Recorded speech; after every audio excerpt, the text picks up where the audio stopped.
कैसे हो? सब कोई ठीक ठाक है? मन लग रहा है पढ़ने में? तो आज हम लोग सीखेंगे कि दिए गए पदों में सर्व गुणनखंड ज्ञात करना।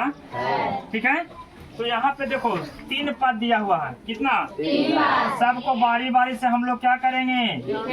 लिखेंगे। तो इसको लिखें, तो इसको हम लोग पहले खंडित कर देते हैं। तो A गुने A गुने B गुने C। कोई दिक्कत नहीं। बाहर मुंह बोलो, ठीक है? मुंह छुपाना नहीं है। अगर समझ में नहीं आता है तो बोलो कि समझ में नहीं आया, और आता है तो फिर जोर से बोलना है। चलो फिर कितना है? A B स्क्वायर और C है। तो A गुने B गुने गुने C हो जाएगा है। अब देखो A B C square, A गुने B गुने C गुने C। अब हम C को 2 बार क्यों लिखे, B को 2 बार क्यों लिखे और A को 2 बार क्यों लिखे? क्योंकि यहाँ पावर 2 है, इसलिए कितना बार लिखेंगे? 2 बार। यहाँ B 2 बार है तो 2 बार लिखेंगे। यहाँ C 2 बार है तो 2 बार लिखें। अब इस तीनों में देखना है कि हमको मिल रहा है क्या क्या। तो देखो इसमें भी ये है, इसमें भी ये है और इसमें भी तो ये निकल जाएगा। अच्छा, इसमें B है, इसमें भी B है और इसमें भी B है, तो B निकल गया। अच्छा, इसमें भी C है, इसमें भी C है और इसमें भी C है, तो C निकल के आ गया। तो यही तुम लोगों का क्या हो गया? यानी A स्क्वायर B और C और A B स्क्वायर C और A B C स्क्वायर में जो सर्व गुणनखंड होगा वो A B C होगा।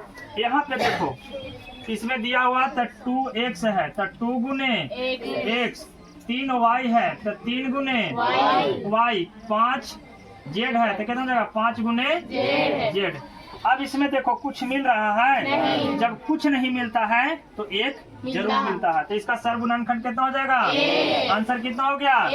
अब यहाँ पे देखो बाबू, यहाँ देख रहा है ना? तो कितना है? 20 x स्क्वायर और तो 20 x स्क्वायर y स्क्वायर को तोड़ो, बोलो 2 गुने गुने और गुने x गुने y गुने y। कोई दिक्कत? अब कितना है? 30 x स्क्वायर और z स्क्वायर है, y स्क्वायर और z स्क्वायर है। तो कितना लिखेंगे? बोलो जल्दी। 2 गुने 3 गुने तो देखो 3 दूनी 6 और 6 बचे और फिर हो जाएगा y गुने z गुने z। चलो अब कितना है? 40 z स्क्वायर x स्क्वायर। थोड़ा बोलो जल्दी। 2 गुने 2 गुने 2 5। फिर कितना? z गुने x गुने x। अब इसमें देखो तो क्या क्या मिल रहा है? 2 मिल रहा है और कितना मिल रहा है? 5 मिला और कुछ मिल रहा है? नहीं। देखो एरम x है, एरम x है।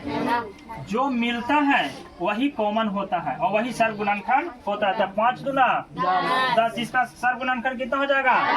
अब देखो यहाँ कितना है?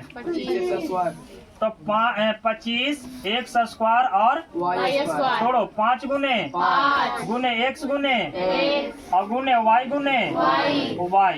अब फिर कितना है?